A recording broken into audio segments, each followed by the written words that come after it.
للآخرة خير لك من الأولى ولسوف يعطيك ربك فترضى۔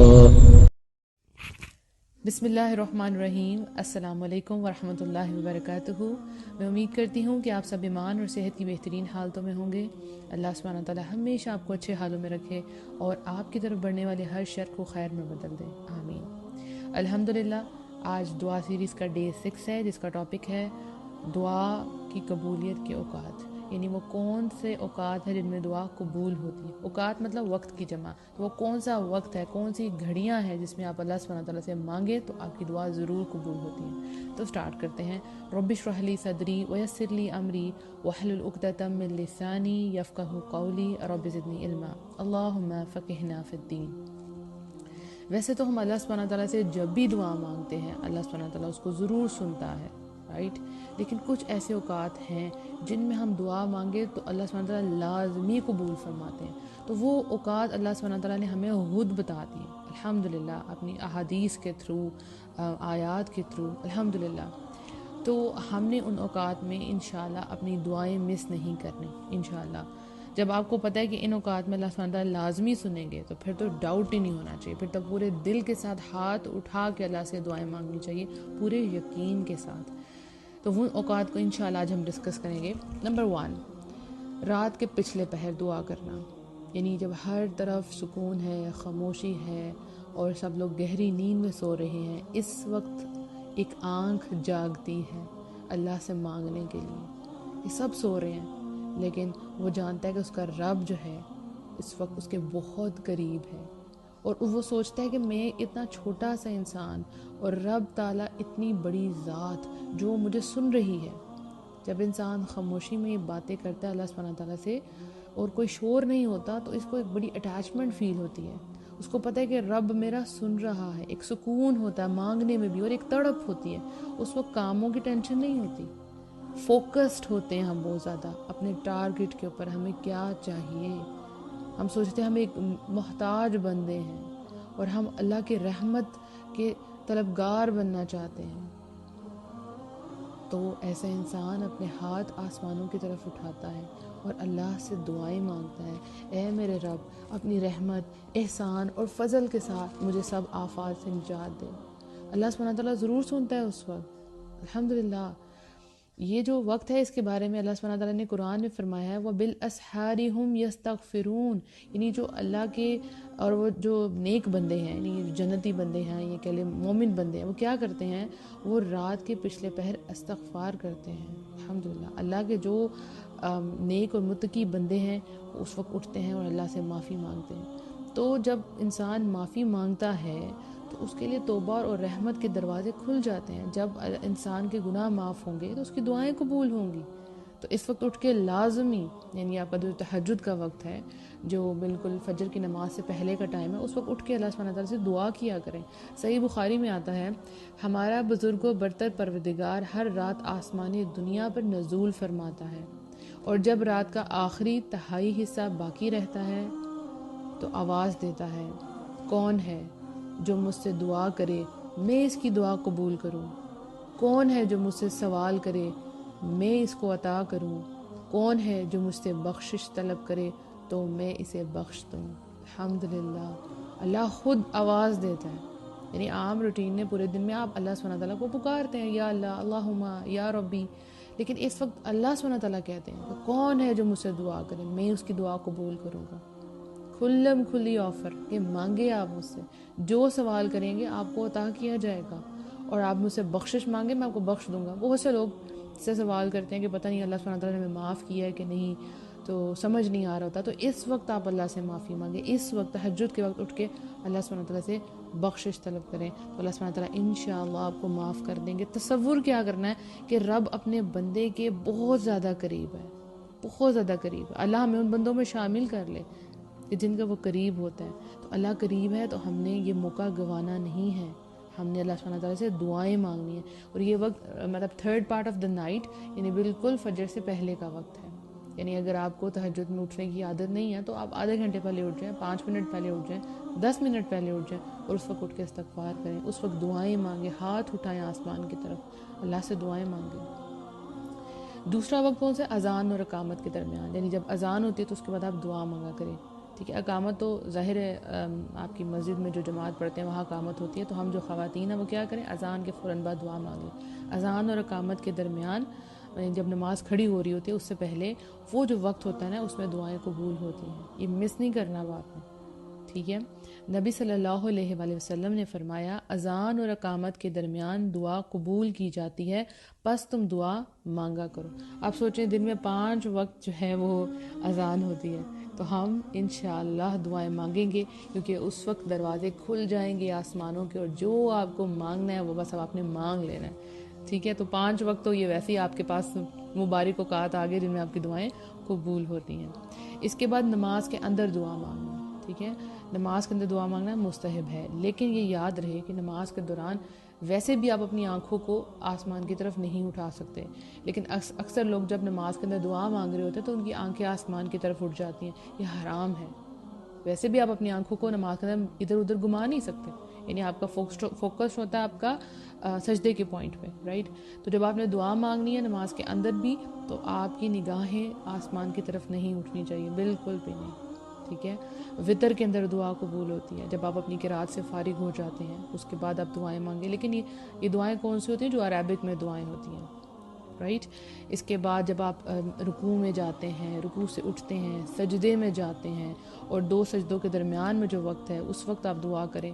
اس کے بعد جب آپ تشہد کے بعد سلام پھیرنے سے پہلے، تشہد میں یعنی اتحیات میں جب آپ بیٹھتے ہیں درود شریف پڑھتے ہیں، اس کے بعد آپ دعائیں مانگیں۔ اس موقع پہ جو آپ کو دعائیں آتی ہیں عربک میں، جو بھی دعائیں آپ کو آتی ہیں اس وقت آپ دعائیں ضرور مانگیں۔ اچھا ایک یہاں پہ میں ایک بات کر دوں کہ جب آپ قرآن پڑھ رہے ہوتے ہیں، جن کو قرآن آتا ہے الحمدللہ، تو اس میں جہاں جہاں تسبیح کی آیات آئیں تو وہاں پہ آپ تسبیح کیا کریں، جہاں پہ آیات آئیں مانگنے والی تو اللہ سبحانہ تعالیٰ سے مانگا کریں، اور جہاں پہ آیات آئیں پناہ طلب کرنے والی تو وہاں پہ پناہ طلب کیا کریں، کیونکہ نبی صلی اللہ علیہ وسلم کی سنت تھی، ٹھیک ہے۔ اور ایک اور بات کہ سجدے میں جو دعائیں ہیں وہ بہت زیادہ قبول ہوتی ہیں، کیونکہ بندہ جو ہے اس وقت اللہ کے سب سے قریب ہوتا ہے، یعنی اپنا ماتھا اللہ کے آگے جھکا دیتا ہے، عاجزی میں آ رہتا ہے بندہ کہ اللہ کی کیسی بندگی ہو رہی ہوتی ہے، کیسی عبادت ہو رہی ہوتی ہے، پوری طرح سے جھک جاتا ہے اللہ کے آگے۔ تو یہ ایسا موقع ہوتا ہے کہ جس وقت اللہ سبحانہ تعالیٰ بندے کی دعاؤں کو قبول فرماتے ہیں، کیونکہ وہ اپنا اللہ کے قدموں کے آگے اپنا سر جھکا دیتا ہے، ٹھیک ہے۔ تو اللہ سبحانہ تعالیٰ اس وقت دعائیں قبول کرتا ہے۔ نبی صلی اللہ علیہ وآلہ وسلم نے فرمایا بندہ سجدے کی حالت میں اللہ سے سب سے زیادہ قریب ہوتا ہے، بس اس موقع پر خوب دعائیں کیا کرو، لیکن سجدے میں ایک بات یاد رکھیں، آپ کوئی قرآنی دعا نہیں پڑھیں گے، ٹھیک ہے۔ رکوع اور سجود میں آپ قرآنی پورشن جو ہے وہ نہیں پڑھ سکتے، ٹھیک ہے، نبی صلی اللہ علیہ وسلم نے اسے منع فرمایا گیا ہے، ٹھیک ہے۔ اس وقت آپ قرآن نہیں پڑھ سکتے، اور آپ جو ہے اس سجدے میں جو عربک ویسے دعائیں آپ نے جو اللہ سبحانہ تعالیٰ سے مانگنی ہے وہ آپ مانگیں، ٹھیک ہے، لیکن قرآن کی جو پورشن ہوگا وہ تلاوت آپ نے نہیں کرنا۔ تو اچھی دعائیں آپ سیکھ لیں، اگر مسنون دعائیں سیکھیں جو نبی صلی اللہ علیہ وسلم پڑھا کرتے تھے، اس وقت آپ ان سے اللہ سبحانہ تعالیٰ سے ضرور مانگا کریں یہ دعائیں، ٹھیک ہے۔ اس کے بعد ویسے بھی آپ جیسے سجدے میں آپ جاتے ہیں، اگر نماز کے علاوہ بھی آپ سجدے میں جاتے ہیں تو پھر تو آپ اردو دعائیں جیسے مرضی اللہ سبحانہ تعالیٰ سے مانگے، جیسے مرضی مانگے آپ، ٹھیک ہے۔ اس کے بعد نمازوں کے بعد دعا کرنا، بہت سے لوگ ہیں جو نماز ڈائریکٹ پڑھنے کے بعد اٹھ جاتے ہیں، کچھ بھی نہیں پڑھتے، تو نبی صلی اللہ علیہ وسلم کیا پڑھتے تھے؟ اللہ اکبر، استغفر اللہ استغفر اللہ استغفر اللہ، اس کے بعد پھر ساری دعائیں شروع ہو جاتی تھی، مسنون دعائیں، اللہم انت السلام ومنک السلام تبارک یا ذا الجلال والاکرام، اسی طرح اللہم اعینی علی ذکرک و شکرک و حسن عبادتک۔ تو یہ آپ کو کارڈ مل جائے گا مسنون اذکار کا، آپ PDF ڈاؤن لوڈ کر سکتے ہیں، گوگل پہ دیکھیں مسنون اذکار جو نماز کے بعد کے ہیں، تو وہ ضرور لازمی یاد کریں، کیونکہ وہ اتنی جامع دعائیں ان میں سب کچھ کور ہو جائے گا۔ تو نماز کے بعد مسنون دعائیں بھی کریں، اور جو بھی آپ نے اپنے دعائیں مانگنی ہیں وہ ضرور مانگا کر، اس کو اپنی جو ہے روٹین بنا لیں۔ اس کے بعد دعائیں قبول ہوتی ہیں جمعے کے دن، کیونکہ جمعے کا جو دن ہے وہ تمام دنوں سے افضل ہے، اس میں ایک خاص گھڑی ہوتی ہے جس میں دعائیں قبول ہوتی ہیں۔ نبی صلی اللہ علیہ وسلم نے فرمایا جمعے کے دن میں ایک ایسی گھڑی ہے کہ جس مسلمان بندے کو وہ میسر آ جائے اور وہ کھڑا نماز پڑھ رہا ہو تو وہ اللہ سے جس چیز کا سوال کرتا ہے تو اللہ تعالیٰ اسے ضرور عطا فرما دیتا ہے۔ راوی کہتے ہیں کہ نبی صلی اللہ علیہ وآلہ وسلم نے اپنے ہاتھ سے اشارہ کر کے بتایا کہ وہ گھڑی مختصر سی ہوتی ہے، یعنی وہ جمعے کے دن چھوٹی سی گھڑی ہے، مختصر ہے، جس وقت اللہ سبحانہ وتعالیٰ دعائیں قبول کرتے ہیں، لیکن یہ پکی بات ہے کہ جمعے کا دن ہے، رائٹ۔ اور جو علماء کرام ہے جب انہوں نے تحقیق کیا تو انہوں نے یہ کہا کہ دعائیں جو ہے وہ جو گھڑی ہے وہ نماز عصر کے بعد ہوتی ہے۔ دیکھیں مغرب کے بعد تو نیا دن شروع ہو گیا، سو عصر سے مغرب کے درمیان وہ گھڑی ہے جس میں دعائیں قبول ہوتی ہیں۔ تو آج سے آپ نے مس نہیں کرنا ہے، جمعے کے دن جتنی دعائیں ہیں وہ اکٹھی کر لیں اور وہ عصر سے مغرب کے درمیان خوب دعائیں مانگیں، سب کو دعا میں یاد رکھا کریں، افضل دن ہے ہفتے کے تمام دنوں میں سے۔ اس کے بعد دعا قبول ہوتی ہے یوم عرفہ کے دن۔ یہ ایک بہت عظیم دن ہوتا ہے جس میں بہت سے مسلمان ایک ہی جگہ پر جمع ہو جاتے ہیں، تو اللہ تعالیٰ فرشتوں کے سامنے ان بندوں پہ فخر کرتا ہے۔ تو یوم عرفہ کے دن جو ہے جو دعائیں کی جاتی ہیں وہ قبول ہوتی ہیں، ٹھیک ہے۔ تو یوم عرفہ والے دن ضرور دعا کرنی ہے، انشاءاللہ جب حج آئے گا تو پھر آپ نے یہ میری آڈیو یاد رکھنی ہے۔ نبی صلی اللہ علیہ وسلم نے فرمایا بہترین دعا یوم عرفہ کی دعا ہے، جب سب لوگ کہاں جمع ہوتے ہیں؟ عرفات کے میدان میں، ٹھیک ہے۔ اس کے بعد جب مرغا اذان دیتا ہے، ٹھیک ہے، یعنی مرغا جب بولتا ہے تو اس وقت آپ اللہ سے فضل مانگا کریں، ٹھیک ہے۔ حدیث کا مفہوم ہے کہ جب تم مرغ کی اذان سنو تو اللہ تعالیٰ سے اس کا فضل مانگو، کیونکہ وہ فرشتے کو دیکھتا ہے۔ دیکھیں جب فرشتے وہاں موجود ہوگے تو آپ جو بھی دعا کریں گے فرشتے اس پہ آمین کہیں گے۔ اسی طرح سے مفہوم میں یہ بھی آتا ہے جب گدھا بولتا ہے نا تو اس وقت آپ اللہ کی پناہ مانگو شیطان مردود سے، کیونکہ وہ شیطان کو دیکھتا ہے۔ جب مرغا جس طرح سے فرشتے کو دیکھتا ہے ویسے ہی گدھا جو ہے وہ شیطان کو دیکھتا ہے۔ تو اب آپ سوچیں کہ آپ کے ارد گرد کہیں نہ کہیں کوئی نہ کوئی مرغا تو ہوگا، تو وہ جب بھی بولے گا تو اس کے بعد آپ نے اللہ تعالیٰ سے فضل مانگنا ہے۔ کس طرح؟ اللہم انی اسألک من فضلک۔ اب بہت سے لوگ کہیں گے فضل کیا ہوتا ہے؟ فضل کسے کہتے ہیں؟ یہ بھی آج آپ سیکھ لیں، سمجھ لیں اچھے طریقے سے۔ وہ چیز جو ایکسٹرا ہوتی ہے، ٹھیک ہے، جو چیز آپ کے لیے لکھی گئی ہے، ٹھیک ہے، وہ جتنی بھی ہے، لیکن آپ جب مانگتے ہیں اللہ مجھے اپنا فضل دے تو وہ اس سے بڑھ کے آپ کو ملتی ہے، جو بھی آپ کے لیے لکھا ہوا ہے، لیکن آپ فضل مانگ رہے ہیں۔ میں اپنے اسٹوڈنٹس کو اس طرح سمجھا رہی تھی کہ آپ امیجن کریں کہ آپ اپنی امی کو کہتے ہیں کہ جب آپ بازار سے واپس آئیں گی تو میرے لیے بال لے آنا، اور آپ کی جب امی واپس آتی ہیں تو آپ کے لیے پزا بھی لے آتی ہیں، جیومیٹری باکس بھی لے آتے ہیں، تو آپ کی کیسے انتہا ہوگی خوشی کی؟ تو بچے کہتے ہیں بہت زیادہ، تو میں نے کہا یہ تو فضل ہو گیا نا۔ تو اللہ سے جب آپ ایک تو وہ چیزیں جو آپ کو ملنی ہے، جب آپ اللہ سے فضل مانگیں گے تو وہ بہت زیادہ ہو کے ملے گا۔ تو اللہ سے ہمیشہ اللہ کا فضل مانگیں، اللہم انی اسألک من فضلک، الحمدللہ۔ اس کے بعد جب انسان جس دنیا سے جا رہا ہوتا ہے، اس کی جو روح ہے وہ جسم سے نکلتی ہے، تو بہت ہی خوفناک وہ وقت ہوتا ہے۔ تو روح اتنے عرصے تک جسم کے اندر رہتی ہے، اور پھر جب وہ باہر نکل رہی ہوتی ہے، جدا ہو رہی ہوتی ہے، اس وقت فیصلہ ہوتا ہے کہ بھئی اس نے جنت میں جانا ہے، ہمیشہ رہنے والی جنتوں میں جائے گا، یہاں پر جہنم میں جائے گا۔ تو اس وقت جو فرشتے ہیں وہ صف باندھ کے کھڑے ہوتے ہیں، روح نکلنے کا انتظار کر رہے ہوتے ہیں۔ تو ان لمحات میں جو لوگ ارد گرد موجود ہوتے ہیں اس وقت وہ خیر اور بھلائی کی بات ان کو کرنی چاہیے، اچھا الفاظ منہ سے نکالنا چاہیے، اچھی دعائیں نکالنی چاہیے، کیونکہ اس وقت فرشتے وہاں موجود ہیں، ہر چیز سے وہ آمین کہیں گے، آمین کہیں گے، کیونکہ وہ میت کے پاس ہے نا۔ اب بہت سے لوگ جو ہیں وہ جب کوئی ڈیتھ ہو رہی ہوتی ہے تو لوگ رونا شروع ہو جاتے ہیں، اور کئی جو ہے ایسے الفاظ بھی منہ سے نکال دیتے ہیں جو اللہ سبحانہ تعالیٰ کو پسند نہیں ہے۔ تو اس موقع میں صبر بہت ضروری ہے۔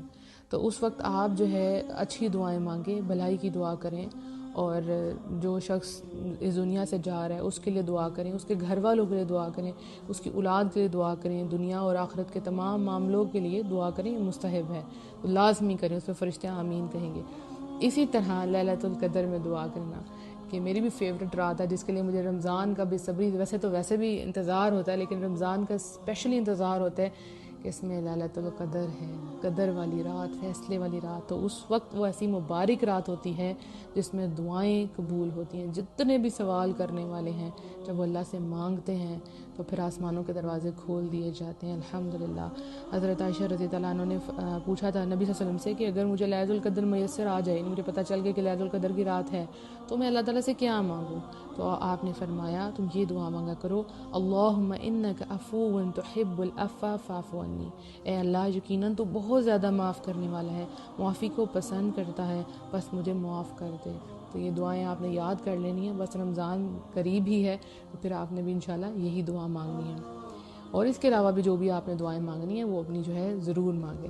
اس کے علاوہ بارش برستے وقت جب بارش ہو رہی ہو، اچھا میری بھی یہی روٹین ہے، جیسے ہی بارش ہوتی ہے تو میں فوراً سے سب سے پہلے مجھے یہ ہوتا ہے میں دعا مانگ لوں. وہ رحمت کا وقت ہوتا ہے، رحمت ہو رہی ہوتی ہے اللہ سبحانہ تعالیٰ کی، تو اس وقت دعائیں مانگیں. ٹھیک ہے. جیسے نبی صلی اللہ علیہ وسلم نے فرمایا 2 دعائیں ایسی ہیں جو مسترد نہیں کی جاتی، یعنی 2 دعائیں ایسی ہیں جو کبھی بھی جو ہے وہ مطلب ریجیکٹ نہیں کی جاتی. وہ کون سی 2 ہیں؟ ایک اذان کے وقت، اور ایک اذان کے وقت کی جانے والی دعا، اور دوسری بارش کے دوران جو ہے وہ کی جانے والی دعا. تو ایک تو دعا وہ ہے جو آپ نے اذان کے وقت، جیسے میں نے آپ کو پہلے بتایا، آپ نے تب کرنی ہے، اور دوسری یہ ہے جب بارش ہو رہی ہو. تو یہ دونوں اوقات ہیں، اس میں بھی ہم نے دعائیں ضرور مانگنی ہیں. تو یہ سارے جو میں نے آپ کو ٹائمنگ بتائی ہے، اوقات بتائے ہیں، ان سب میں دعا آپ نے ضرور کرنی ہے. اور یہ پتہ چلے گا کہ آپ کے اندر کتنی تڑپ ہے. ٹھیک ہے. جتنی آپ کو تڑپ ہے، کسی چیز کی کتنی ضرورت ہے، اس کا فیصلہ ہوگا کہ آپ ان لمحات کو، ان اوقات کو ضائع کرتے ہیں یا اللہ کے آگے کھڑے ہو جاتے ہیں مانگنے کے لیے. ٹھیک ہے. تو اللہ سبحانہ تعالیٰ آپ کے اٹھے ہوئے تمام دعاؤں والے ہاتھوں کی لاج رکھے اور آپ کی دعاؤں کو قبول فرمائے. اپنے لیے بھی دعا کریں اور سب کو دعاؤں میں یاد رکھیں. اللہ سبحانہ تعالیٰ ان دعاؤں کے ذریعے آپ کے بہت قریب آ جائے اور آپ کا اور اللہ سبحانہ تعالیٰ کا رشتہ ایسا بن جائے کہ آپ کو کبھی کسی کے آگے ہاتھ پھیلانے نہ پڑیں، اور ہم واقعی یہ کہیں ایاک نعبد و ایاک نستعین، کہ یا رب العالمین کہ ہم صرف تیری ہی عبادت کرتے ہیں اور صرف تجھی سے مدد مانگتے ہیں، اور مدد بھی اللہ ہی سے مانگنی ہے انشاءاللہ. اپنی دعاؤں میں یاد رکھیے گا. السلام علیکم ورحمۃ اللہ.